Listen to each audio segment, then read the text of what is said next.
This is Relentless Daring on Podbean.com.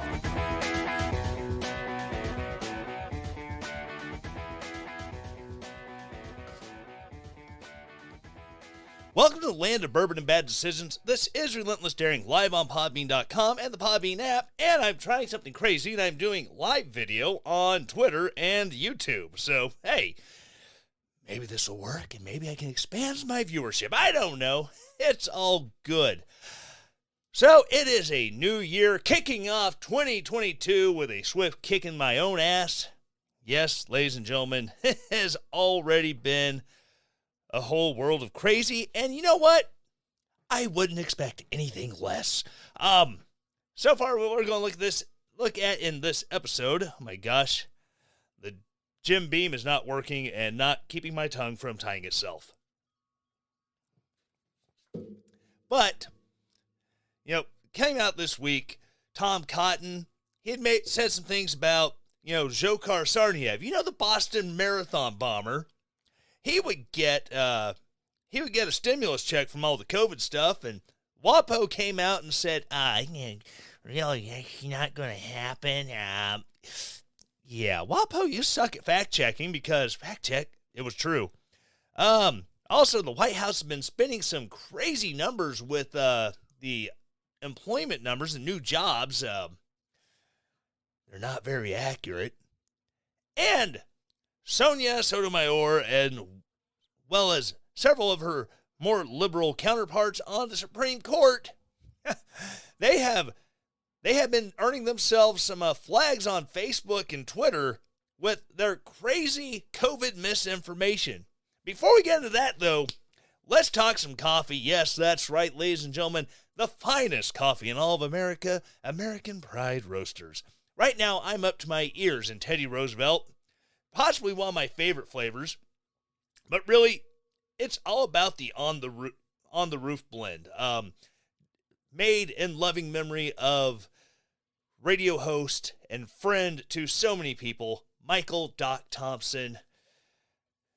It's an amazing blend, such great flavors, and if it wasn't for Doc Thompson, I wouldn't be doing this show. Here it is, going into 4 years after his untimely murder at the hands of Amtrak. But because of Doc Thompson discovering this little company, American Pride Roasters, then out of Des Moines, Iowa, so many people wouldn't know about these great blends of coffee around the country. It is truly astonishing how one man with a voice put this coffee company on the map. And there's more to it than just the on the roof or Teddy Roosevelt blend. These are, are so well sourced that they help out so many farmers and coffee growers around the world. Africa, Colombia, Central America, Indonesia. And this is one guy out of Iowa who buys these amazing coffee beans, roasts them to such, just brings such great flavors to them with his roasting, with the flavors that he adds to it. There's so many different things to talk about, so many different flavors. And the best part is, he names so many of them after founders, after great men in American history, and great women in American history. Like I said, I have the On the Roof named after our dearly departed Doc Thompson. I have, the Teddy Roosevelt blend. I have so much coffee. I haven't even gotten to my Frederick Douglass blend. If you like peanuts, if you're a fan of peanut butter, there's the George Washington Carver blend. You get that hint of peanut butter. So check out American Pride Roasters in the special instructions when you go check out. Tell them you heard about through the Relentless Daring podcast. And again, just support a great small business who's going out of his way to support me. American Pride Roasters, APRcoffee.com. Historically great coffee.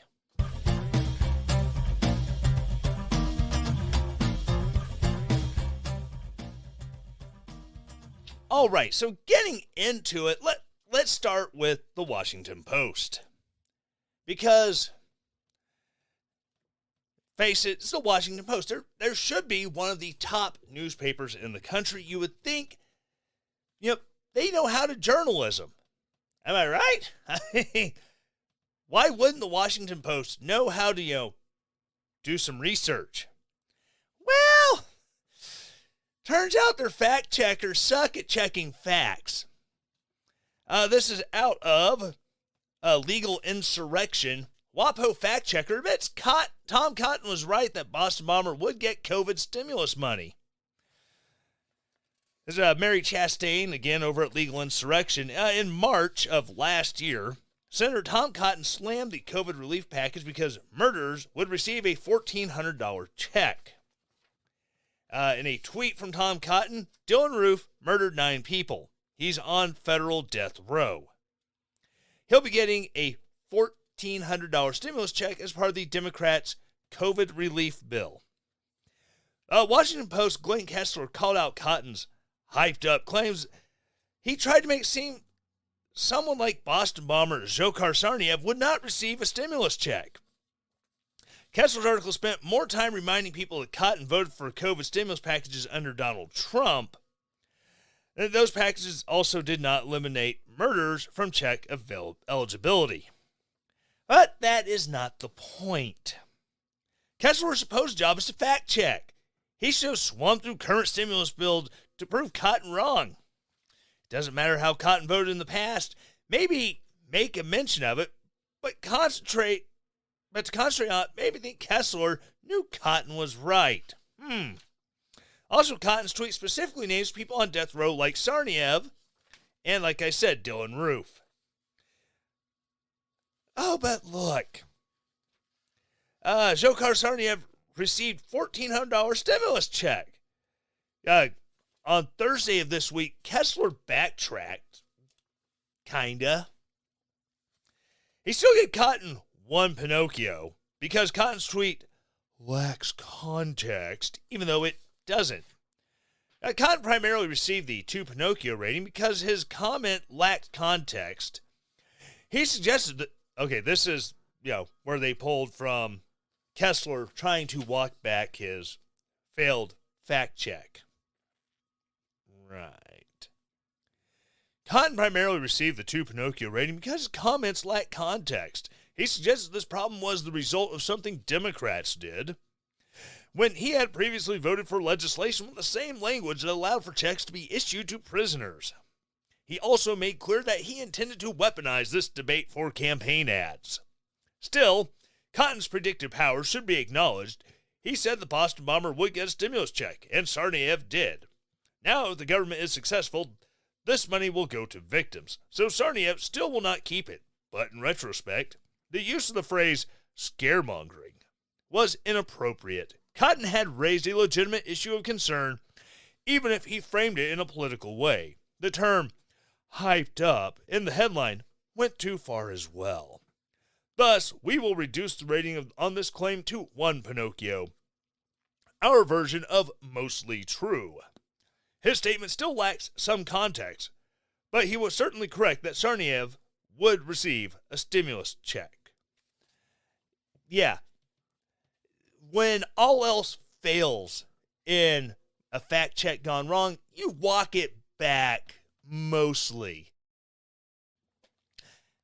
And that's all they did.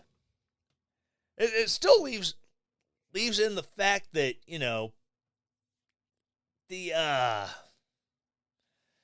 the government still did this. They rushed these stimulus packages through. And I understand the want to do it. I'm not going to say the need, the want to do it.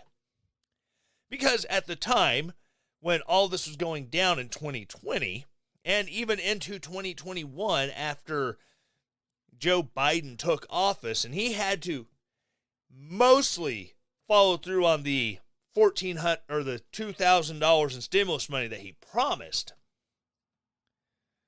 There was such a rush to push them through. Even doesn't matter if it was Donald Trump, and I fault Donald Trump for this. I fault Republicans for supporting it because it's just a giveaway of money that we didn't have. Period. However, the fact that no one stopped to go, should we rule certain people out? The inmates really need stimulus money. Because no one did it. No one stopped to think. Because this happens all the time. It doesn't matter who is in charge. It doesn't matter who is running the purse. You see, when Republicans are in power, the Democrats, they kvetch. They carry on. They piss and moan about, oh, the Republicans, look at them, they're just spending money like drunken sailors on shore leave.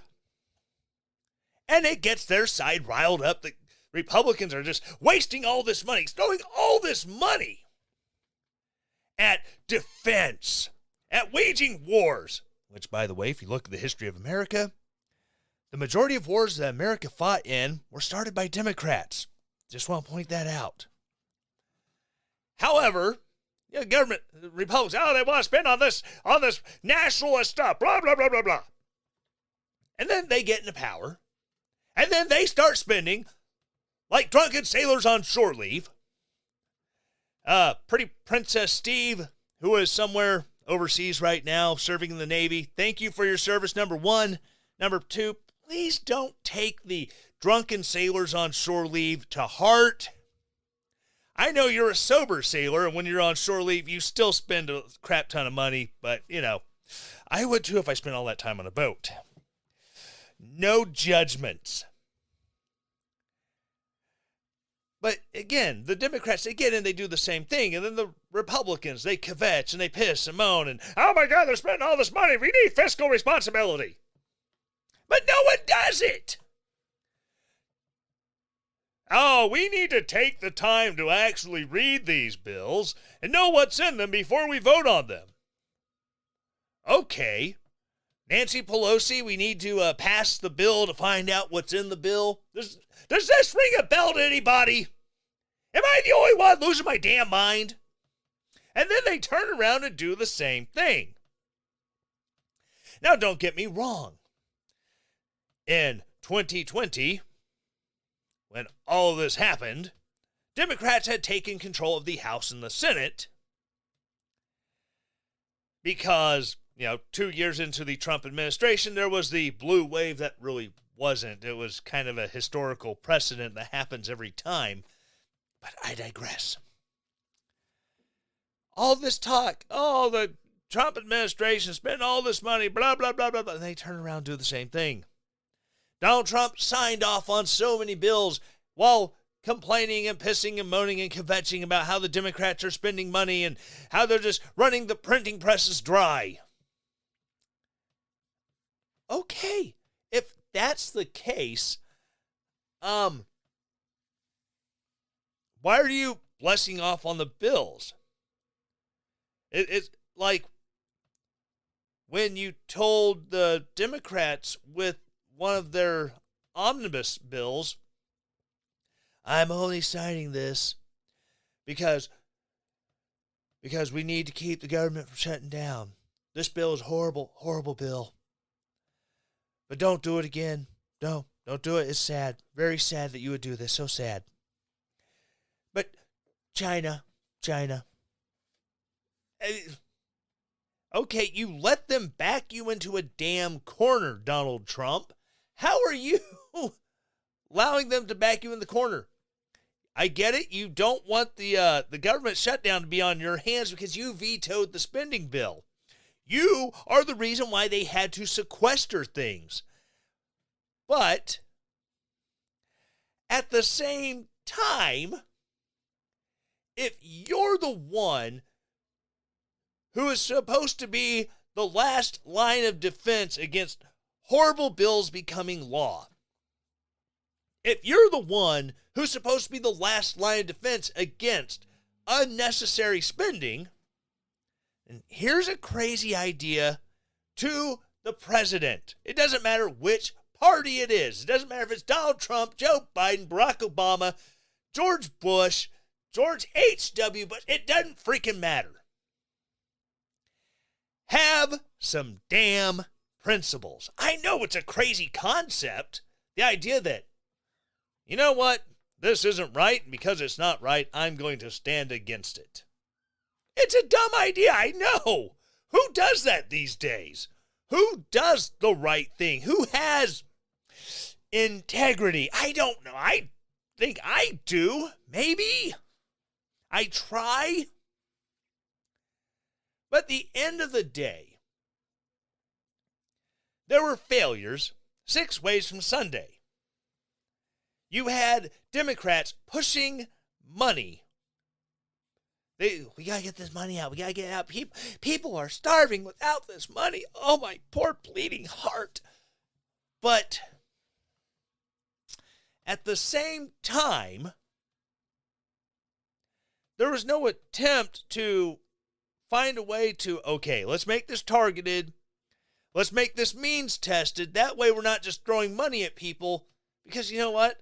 The entire pandemic, I've been working. The only time I didn't go to work was when my wife had COVID in October of 2020. It's the only time I didn't go to work. And guess what? They got federal money where I worked to cover employees who get quarantined for 2 weeks due to illness or illness within their home. I was just fine without getting any of the COVID stimulus money. However, there's now quite the collection of firearms at the bottom of the Gasconade River because I kept having boating accidents as a result of that money coming in. It's just the damnedest thing. I can't explain it. And it just keeps going. It's like the Biden administration, the Democrats, they got to where, oh, well, if you're eligible for the child tax credit, you're going to get a portion of that every month for the next 6 months, and it's going to expire, blah, blah, blah, blah, blah. And so what they do with the Build Back Better plan, they keep this spending in the plan because, oh my gosh, people have become dependent on getting that money every month. We can't take it from them. They need it. They've adjusted their budgets to having this. And people are going to freak out like Clark Griswold on National Lampoon Christmas Vacation because people depend on the bonus every year. And then you get the Joey of the Month Club, and that doesn't pay for all the extravagant gifts that I put on the credit cards. That's what they're doing. They're making it to where the average person now needs this money. And because the average person now needs this money, oh, no, we can't take it from them. Oh, my gosh. But hopefully that will change. Hopefully they keep standing in the way of Build Back Better Great Reset garbage. So that way people do not become stuck having to have this cash coming in every month. But hey, we have new job numbers. These are great new job numbers. These came in, for December. Great numbers. The White House bragging about Biden job gains draws social media backlash. Whoops. The U.S. added just 199,000 jobs in December, far below expectation. You think? Social media users on Friday balked at the graphic the White House posted online that claimed President Biden has created more jobs than any other commander-in-chief. No. People who couldn't work because of the pandemic are going back to work. You're not creating new jobs. There are people taking their old jobs back. But let's keep that between you and me. Let's not let the public as a whole understand what's going on here. The Post boasted. The graphic, which appeared on Twitter, Instagram, and Facebook, was posted just hours after a disappointing jobs report showed hiring had fallen below expectations in December. This is articles from Fox News. They have the Bureau of Labor Statistics showing the December jobs report. Jobs added 199,000. Expected jobs 400,000. The unemployment rate is 3.9%. The expected unemployment rate is 4.1%. However, you also have to keep in mind the way they figure unemployment these days has changed in the past 30 years to really kind of fluff the numbers, make them look better than what they are, because it doesn't take into account underemployed people, those who just cannot get a job or have decided to remove themselves from the job market altogether.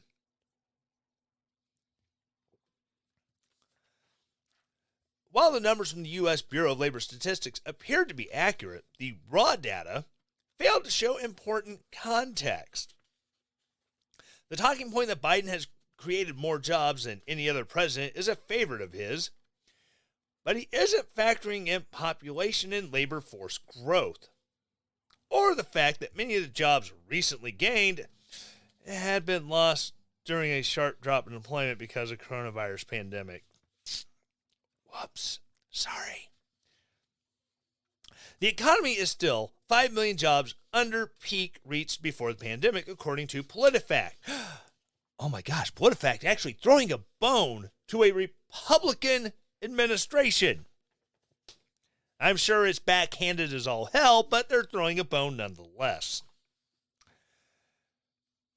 Social media users were quick to point out that many interpreted to be the White House spin. Quote, "What world do you guys live in?" End quote. One commenter wrote, along with several laughing and clown emojis. I'm just happy that they included the fact they used laughing and clown emojis in their tweet. Over here on the live chat, for anyone who is on podbean.com listening to the show live, the old knights who say knee, he fresh from sending a king errant off to chop down the largest tree in the forest with a herring, he comments, the missing context that we don't have mean tweets anymore? Am I woking properly yet? I believe so. Knee. This is a joke, right? Another wrote. A third said, I do have to say one thing about this administration is great at. It's skewing charts and graphs. Who's here for the comments? LOL, another user joked. Another commenter said, I don't think created means what you think it does. Biden defended the economy under his watch on Friday. Quote, there's been a lot of press coverage about people quitting their jobs, he said from the White House. Well, today's report tells you why. Americans are moving up to better jobs. This is the kind of recovery I promised and hoped for the American people. You know the thing. Come on, man. I'm not joking. Okay, I added the last couple lines, but it's Biden. He would probably say it anyways, unprompted. While economic experts expected 400,000 new jobs to be added in the last report of the year, it was a dismal 199,000. Still, the unemployment rate remains low because they're, again, skewing the numbers. How you can have the unemployment rate be as low as it is when we still have people who are refusing to work, businesses that are still hiring left and right because they have so many open positions, how they have 3.9% down from 4.2 is the lowest since the pandemic began. Right. Labor market has been gaining momentum after the Delta-induced slowdown over the summer, but the latest figure represents the second consecutive month of worse-than-expected growth, following upwardly revised gains of 249,000 in November, 648,000 in October. The last time job growth was this low was December 2020, when employers cut 306,000 positions. And again, they love to leave out the fact that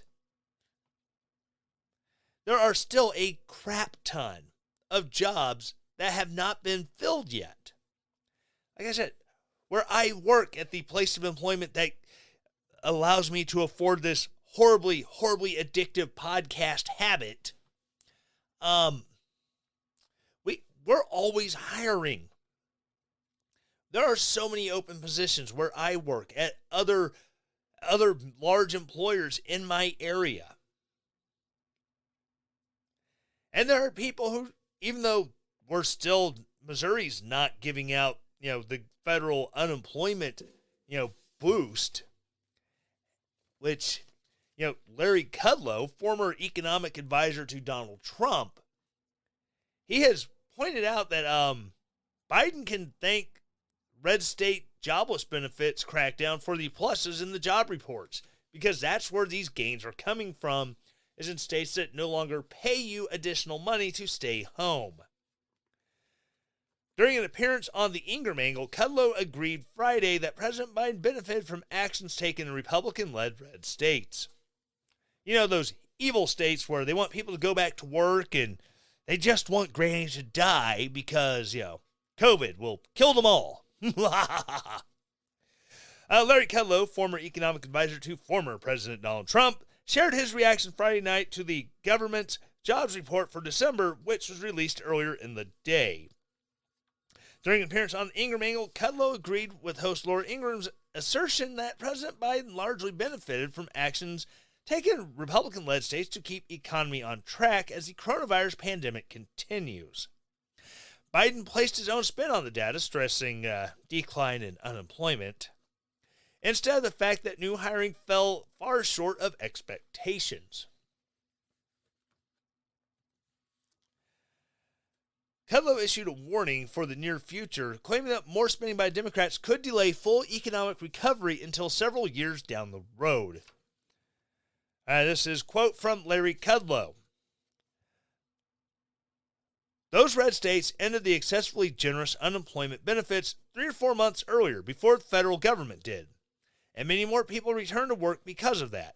So I think you're making a good argument that a lot of the pluses in the jobs report today come from those very red states. But his contribution here for that $2 trillion package last winter, which former Treasury Secretary Larry Summers, Democrat, and other Democrats, and I agree, former Trump advisor Kevin Hassert and I agree, that's what triggered the massive inflation. And Joe Biden's hanging tough on this $5 trillion package, which I believe we're going to kill the bill. So if left to his own devices, Biden will be a disaster. But we have a problem, Laura. You know why? Interest rates are going to go up. The Federal Reserve is going to have to switch policies to much tighter money. That's going to damage the economy. Yes, because once those interest rates start going up, because now the banks and the federal government are trying to pull back in all this money that they were using to, get people, from being unemployed, or to keep people from going into financial disaster during their unemployment. All this money's out there. It's got to go back in. Unfortunately, the only way to beat inflation is you have to manually contract the money supply. It sucks. I know my life is going to get turned upside down, I'm sure, when all this just kind of goes haywire and they start raising interest rates. Fortunately for me, I'm doing things that are smart, like paying off debt. My house is a fixed rate with a low income or with a low interest rate. So when people with those adjustable rates start getting hit left, right, and sideways, I feel so bad for them. I really do. And it's just and when that happens, I honestly think we're going to see the stagflation that hit during the Carter administration. And it's going to suck if Biden were to lose re-election in 2024 and Donald Trump or whoever takes over, and they get hit with that, and they're the ones who are sitting in the saddle when the stagflation hits, and we're having Jimmy Carter Part 2.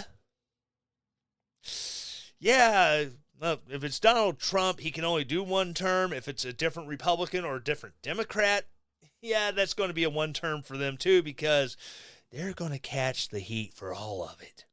All right, I'm going to take a quick break, and I will be back right after this.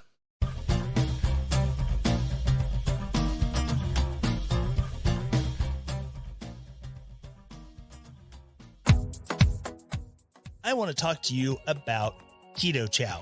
Ketochow is a small company out of Utah that uses the absolute best ingredients to make the absolute best weight loss products available on the market. Their first goal is flavor. Who wants to drink something as a meal replacer that tastes like crap? Ketochow understands that this is a hard barrier for a lot of companies to break through, so they have some of the best flavors. Cookies and cream, chocolate, vanilla, real strawberry. These are the best shakes I've ever had. I've been using them for a few months now, and they are amazing. So go to the link in the show notes, check it out. You can search for recipes on how you can use their Ketochow products to make amazing foods that taste amazing and help with your weight loss goals. Ketochow.xyz. Keto made easy.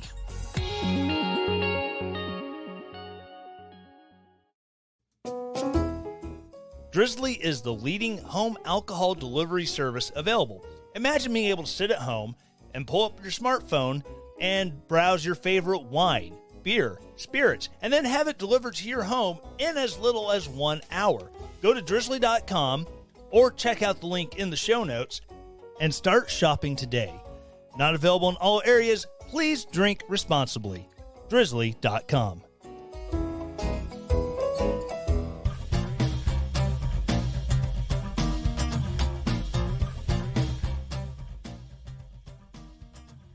All right, so getting back into things, the big thing that really happened this week, aside from all the January 6th, we look back 1 year ago where a police officer shot an unarmed woman in the neck and killed her. And police officers outside the Capitol beat a woman nearly to death. Well, I say nearly to death because she succumbed to her injuries, and then they tried to cover it up as a drug overdose death.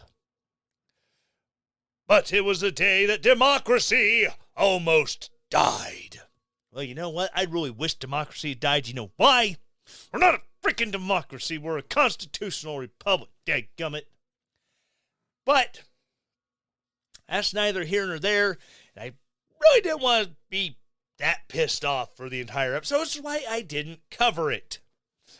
I know, you can thank me later, but I want to talk about something else, because the OSHA mandates, where if you work at a place of employment with more than 100 employees, you will have to you'll have to be vaccinated or tested weekly and wear a mask. Well, a lower court had already put an injunction on the OSHA mandate because, that's a bit of an overstep there, pal. But the federal government, instead of backing down, they're taking it all the way to the Supreme Court. Well, there was a hearing just yesterday, which they still haven't had a ruling on, concerning should the injunction stay in place. Well, frankly, it didn't sound too good. When you have Clarence Thomas, one of the most conservative of conservative stalwarts on the high court, saying that in times of a pandemic, the federal government has more power, that's kind of... No, you look like an idiot. Exactly. Anyways, SCOTUS justices spew COVID misinfo to defend Biden's vax mandate. Yes, ladies and gentlemen, members of the Supreme Court should have been having all the Facebook fact checkers lining up to put them in their place because, oh my gosh, what they're saying is not true. It's awful. Why would you say these things? But of course, then again, they're all certified by the Poynter Institute, which I've gone into before. They get a lot of uber left dark money, George Soros. And so there's a political ideology that goes into their fact checks, which in a defamation suit against that's John Stossel levied against one of Facebook's fact checkers. We're not really just giving facts because facts are disputable. We're giving constitutionally protected opinion. Yeah, opinions. Oh my gosh. Yeah, that's what we're doing. Totes. And it's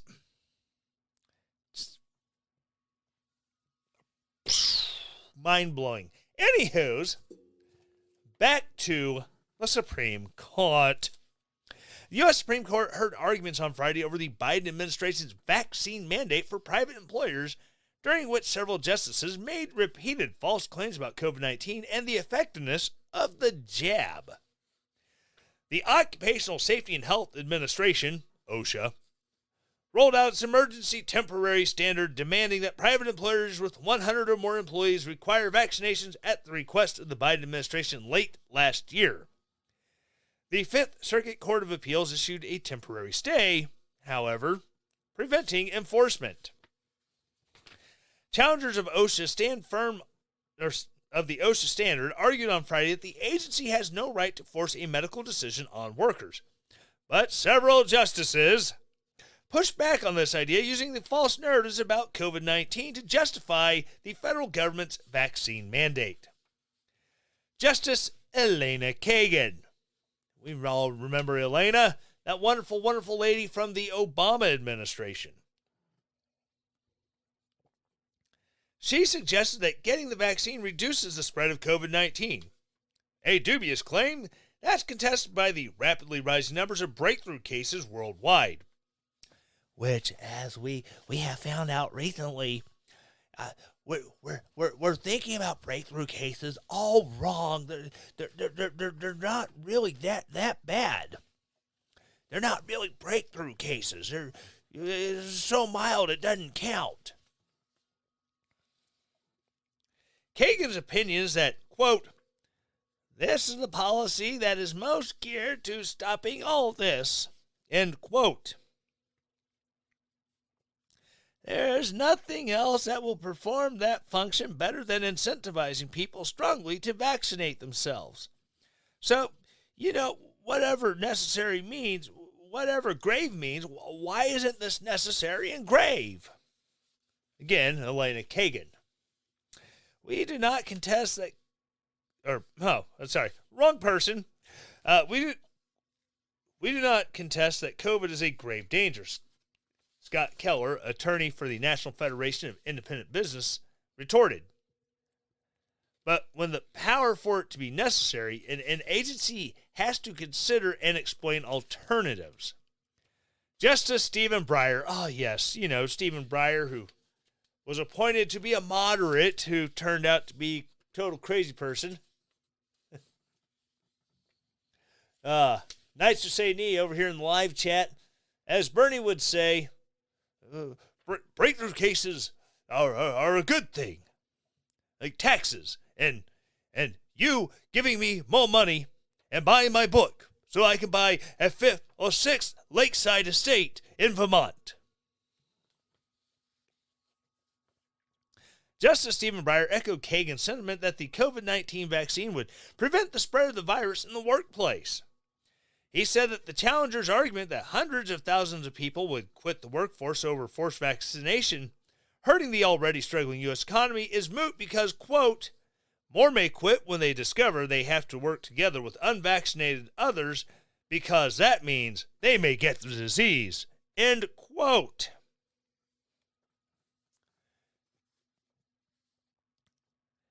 And more will quit because they'll maybe die. Or maybe they will be in the hospital. Or maybe they'll be sick and have to stay home for 2 weeks. Oh my God. I mentioned this earlier, did I not? The ice was home for 2 weeks because my wife had it? There's a difference between being home for 2 weeks because you got sick, which now the CDC says stay home. If you test positive, stay home 5 days. And if you no longer have symptoms, you can go back to work. Just wear a mask just to be safe.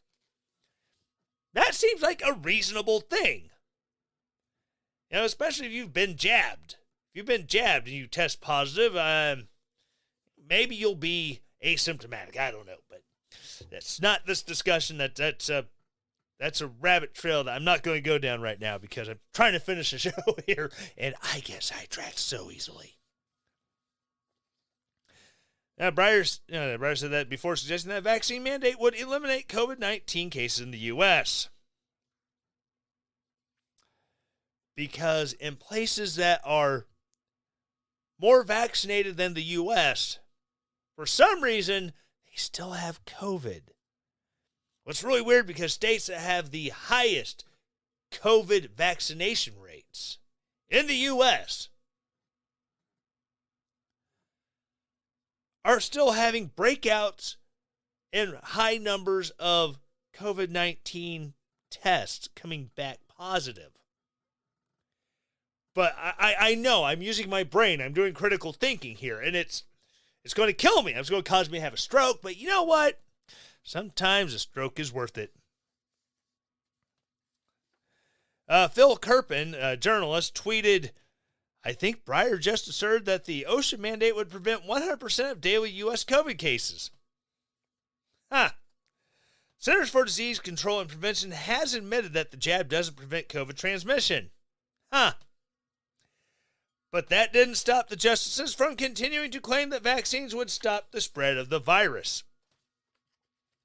Breyer also repeatedly used rising COVID-19 case numbers due to the number of breakthrough cases after the Omicron variant surfaced to justify keeping OSHA's mandate around. In fact, Breyer claimed there were, quote, 750 million new cases yesterday.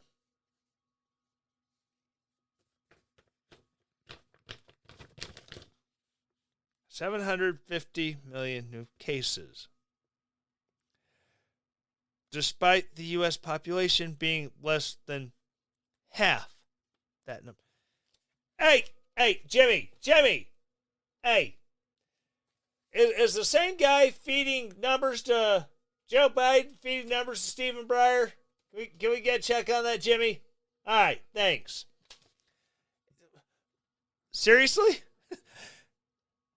Do you not think about the words that are going to come out of your mouth that when you are a judge? Do you not think about the words that are coming out of your mouth when you're a politician? When you're a Supreme Court justice? Do you not think about these things because, maybe, just maybe, if you sound like a dumbass when you're in a high position of power and influence, you might not want to continue to be in that high seat of power and influence if you sound like a dumbass. I'm just saying. I know when I was in the Army, if I came out and I started spouting off completely wrong numbers on the maximum effective range of an M4A2 carbine. I say that because the M4A2 carbine does not exist. If I start spouting off the wrong maximum effective ranges of weapon systems that we employed as infantry soldiers, do you think anyone's going to listen to me? The maximum effective range of the 5.56 M88 ball round on a point target is 16 bajillion meters. Hey, Sarge, I don't think that's right. I don't think that's right, Sarge. You lose credibility when you spout off numbers that don't make any sense, that anyone can do basic math.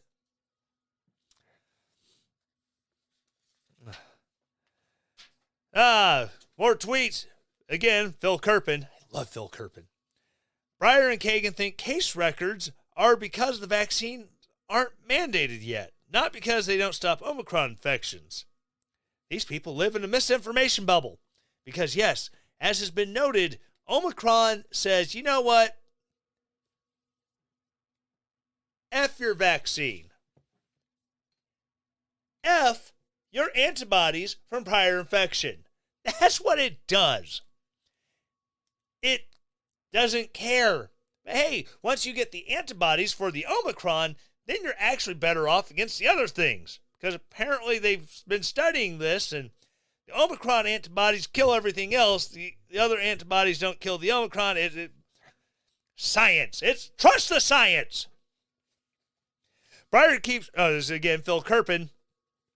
Breyer keeps referring to case records, i.e. the manifest failure of vaccines to reduce Omicron transmission, as a reason to allow mandates. Then we have Justice Sonia Sotomayor. You know, that wonderful, wonderful, wonderful human being. You gotta say it 3 times. It's just so awesome and amazing and wonderful. Sonia Sotomayor, the woman who compared unborn babies to, quote, dead brain people, end quote.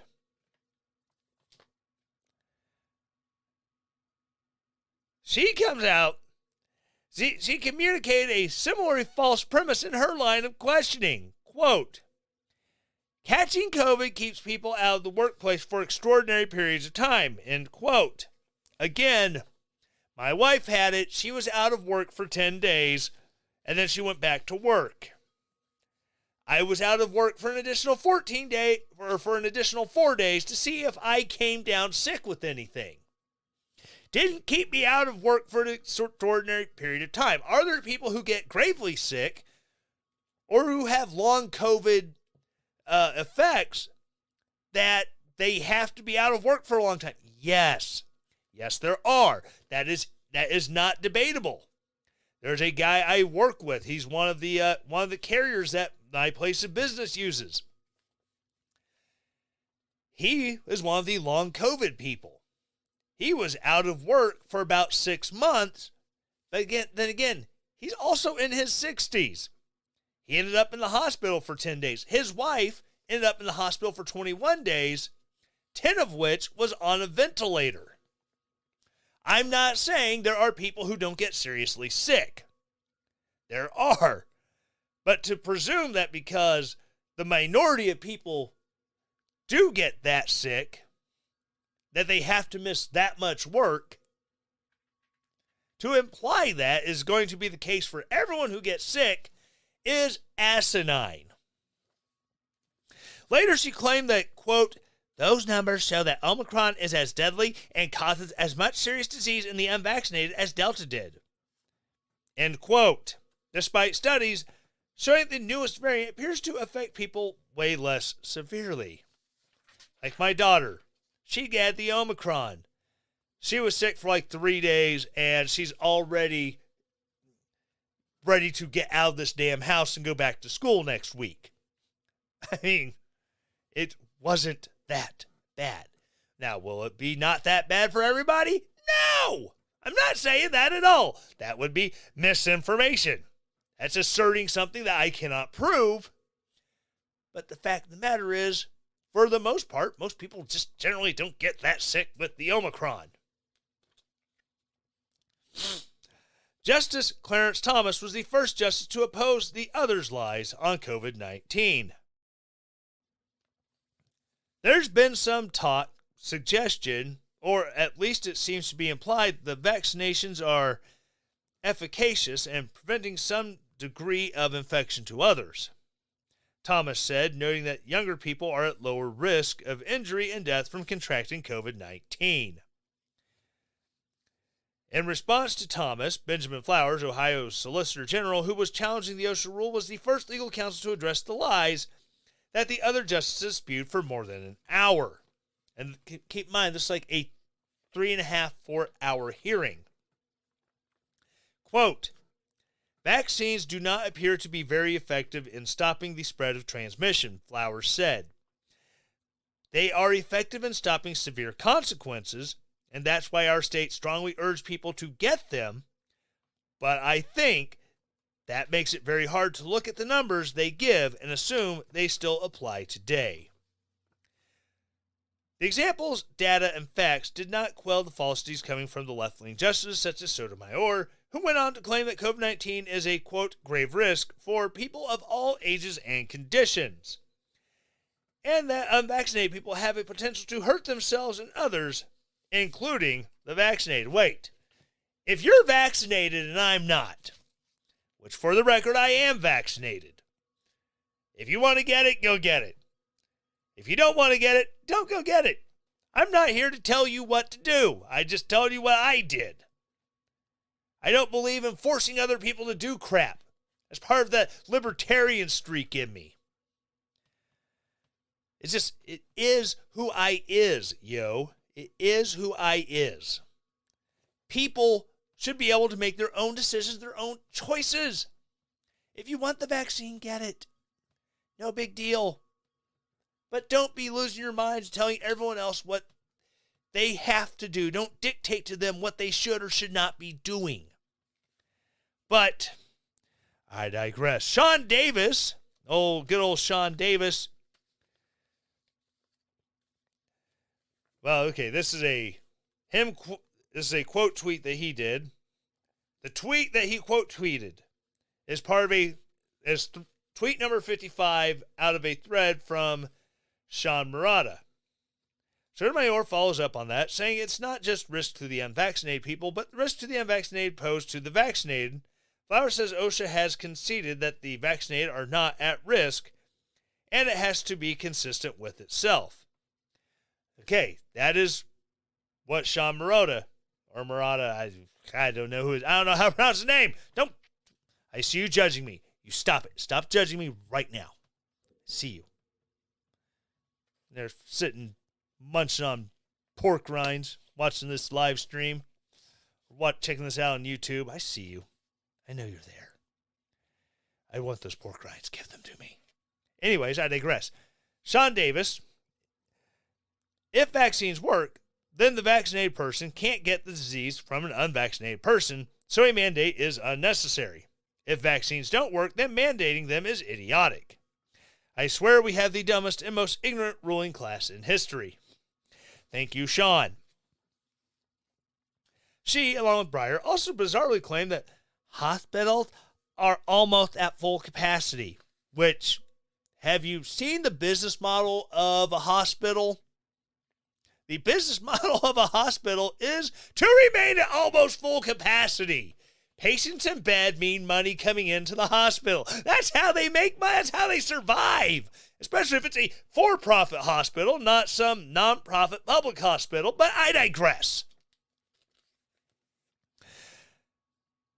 Which is not true, and lied that more than 100,000 children are hospitalized with COVID and on ventilators.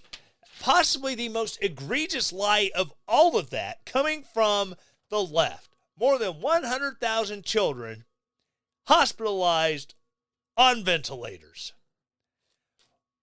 Where in God's green earth are you going to find someone on the left who is willing to go, damn it, I hate to be the bearer of bad news here, but yeah, you're full of crap.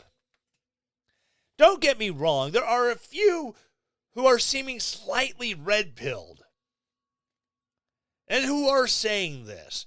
Joe Rogan is not exactly what you call a bastion of right-wing thought. You have people like, what's his nuts from HBO? Bill Maher. Bill Maher is nowhere near the vicinity of right of center. Yet, he at least has the testicular fortitude to come out and say, these things aren't true. he has the testicular fortitude to come out and say what is right when it comes to this stuff, when it comes to the race baiting and everything else. He's not afraid to say the truth.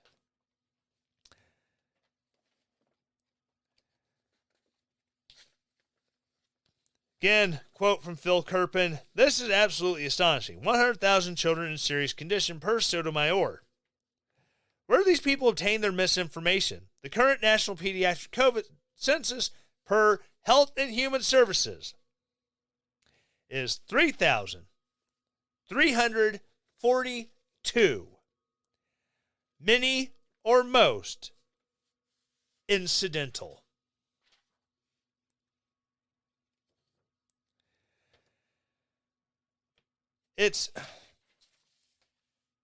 People are willing to say and do whatever it takes to keep power over us. Period. End of story. The only way that we can avoid being trampled on is to find a little steel, put it into our backbones, and stand up. I don't have a big theme. I know there's shows that every year they come out, oh, the theme for this year is blah, blah, blah, blah, blah. This is not a negative commentary on one Steve Dace. But it's not what I do. It will never be what I do. But I believe the same thing no matter what. The only way to stop a bully is to stand up to the bully. If that bully is an elected official, you stand up to the elected official. If the bully is a person in a black robe who sits on a bench in Washington, D.C., you got to stand up to them. Now, it's not the same as a schoolyard bully where usually one punch to the nose and maybe a good old-fashioned scuffle will end the problem. You have to find a new way to fight. You have to be willing to, find a way to fight that is effective, even if it's one that you're not really sure how to go about. You have to find someone to help you make that effective fight. But there's nothing wrong with that. It's all a matter of figuring out how to stand up.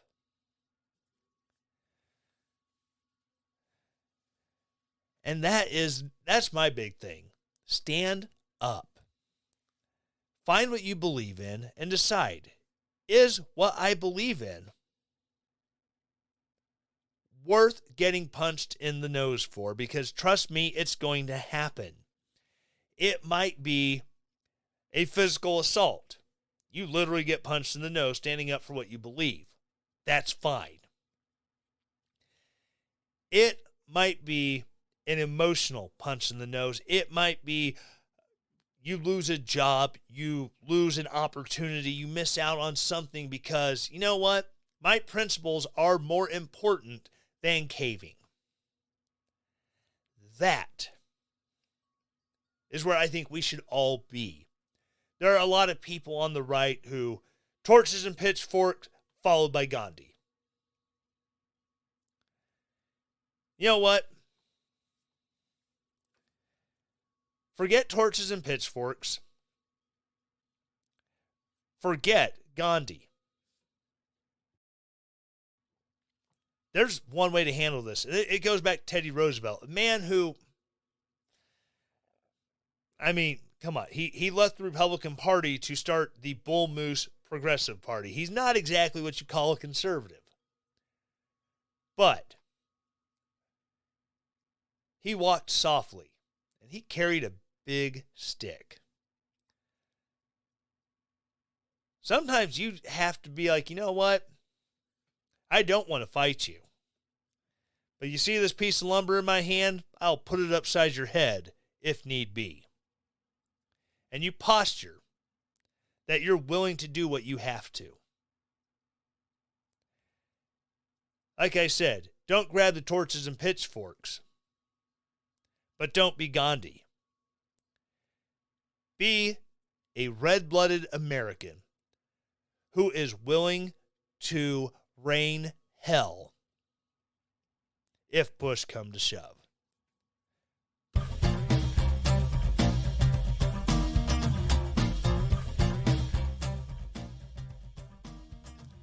All right.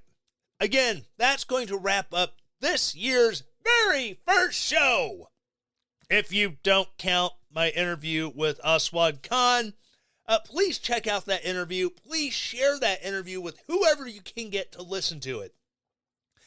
An amazing story about a man who, the only thing he did wrong was tell the FBI, no, I'm not going to be a confidential informant.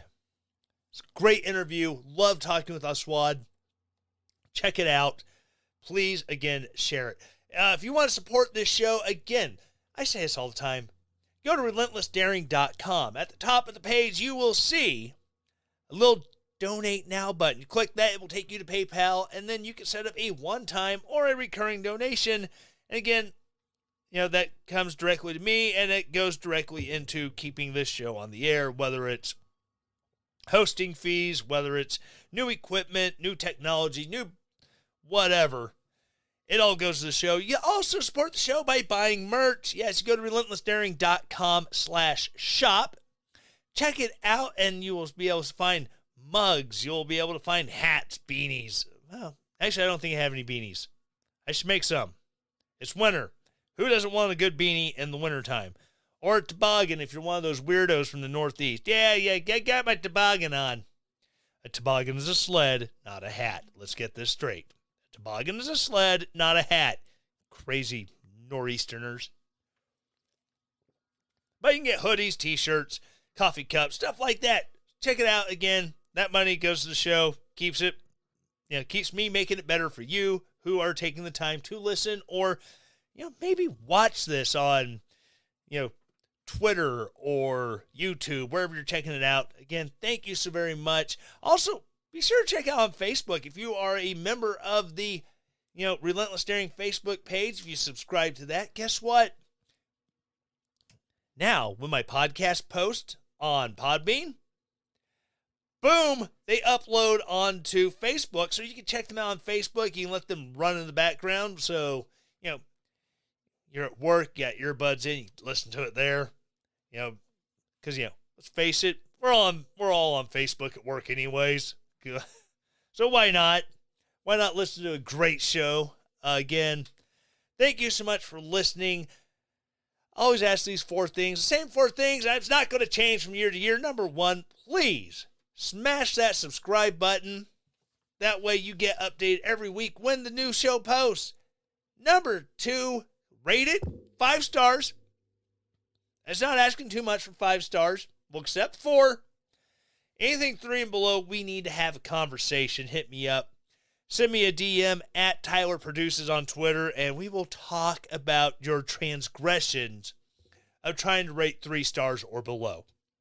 Once you have the show rated, write a nice review. That's item number 3. Write a nice review. Tell people why you like the show. Or if you're the weirdo who didn't like the show and you think that I'm a cut-rate wannabe Alex Jones, well, if you think I'm just a cut-rate Alex Jones, then I'll find the CIA. We'll get the shrimp without their governors and all that stuff, and the chemicals in the water turn the freaking frogs gay. Yeah, okay, there you go. There's your cut-rate Alex Jones for the night. Again, thank you so much for listening. Oh, and once you have rated, reviewed it, tell people why you like the show or why I am a cut-rate Alex Jones. Please share it. Share this episode. Give someone to laugh at. I am willing to be laughed at for you. I am willing to piss off your liberal friends. Send this show to your liberal friends. I will gladly piss them off for you so you don't have to. I am that kind of a friend. I will piss them off so you don't have to. Again, thank you so much for listening, and as always, stay relentless.